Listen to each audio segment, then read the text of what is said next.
No todas nuestras luminarias murieron en abril, también en mayo. El próximo jueves 15 se cumplirán 45 años de la muerte de Javier Heró, casi tal cual lo había previsto en aquel célebre poema que recordamos. Yo no me río de la muerte, sucede simplemente que no tengo miedo de morir entre pájaros y árboles. Y murió joven, demasiado joven, más joven aún que Mariano Melgar, y también, como el arequipeño, se ha convertido en una verdadera leyenda de nuestras letras. Pero es una leyenda de la cual conservamos sus fotos eternamente joven. Una leyenda que tiene aún a sus familiares vivos para contar sus recuerdos entrañables. Muchos de sus amigos también entrañables que compartieron con él sus inicios en la precoz vida poética que lo llevó a ganar, junto a César Calvo, el primer premio de poeta joven de los años 60. Calvo se fue también, pero quedan otros amigos que lo recuerdan hoy, en que ya no descansan entre árboles y pájaros, sino junto a su padre amado, aquí cerca, en los extramuros de la ciudad. Es uno de los temas que tenemos para compartir en este programa que ya comienza.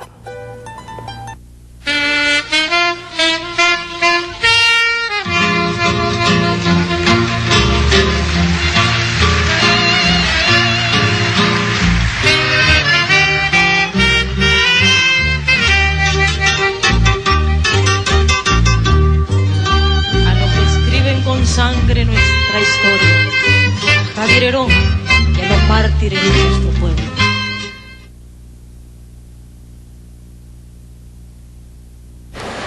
Tú quisiste descansar en tierra muerta y en olvido. Creías poder vivir solo en el mar o en los montes.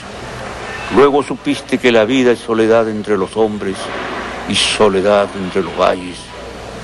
Que los días que circulaban en tu pecho solo eran muestras de dolor entre tu llanto. Pobre amigo, no sabías nada, ni llorabas nada. Yo nunca me río de la muerte. Simplemente sucede que no tengo miedo de morir entre pájaros y árboles. Yo no me río de la muerte, pero a veces tengo sed. Y pido un poco de vida y pregunto diariamente, y como siempre sucede, que no hallo respuestas, sino una carcajada profunda y negra. Ya lo dije, nunca suelo reír de la muerte, pero sí conozco su blanco rostro, su tétrica vestimenta. Yo no me río de la muerte, sin embargo, conozco su blanca casa, conozco su blanca vestimenta, conozco su humedad y su silencio. Claro está, la muerte no me ha visitado todavía. Y ustedes preguntarán, ¿qué conoces? No conozco nada. Es cierto también eso, empero sé que al llegar ella, yo estaré esperando de pie, o tal vez desayunando. La miraré blandamente, no se vaya a asustar. Y como jamás he reído de su túnica, la acompañaré solitario y solitario. Al morir mi papá, mi mamá nos pidió que trajéramos a su hijo. Entonces compramos una tumba junto a la de mi padre. Nos era muy difícil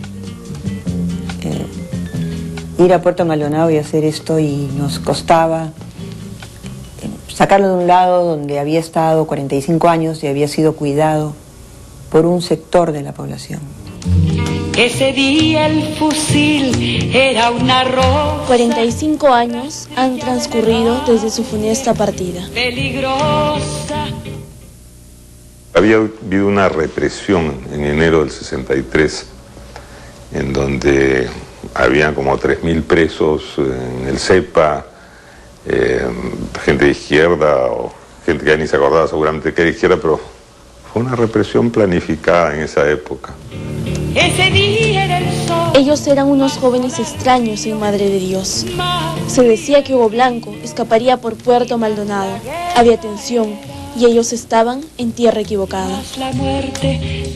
La policía salió a capturarnos, pero unos 50 metros antes de la comisaría paramos y digo, ¿a título de qué nos están llevando? Entonces ahí se produce la tensión y el teniente da la orden de que saquen las armas los policías. Y de repente comienza un tiroteo. Estábamos ocultos, entonces vuelvo a salir a ver donde habían estacionado y comienzan a disparar. Ahí comenzó la correteadera, por decir, hasta el río, ¿no? Joven ausente. Heró cae abatido por 29 balas, pero un poeta no muere salvo por el olvido. Y él vuelve a nosotros, como siempre, entre los ríos, como nunca, entre las piedras.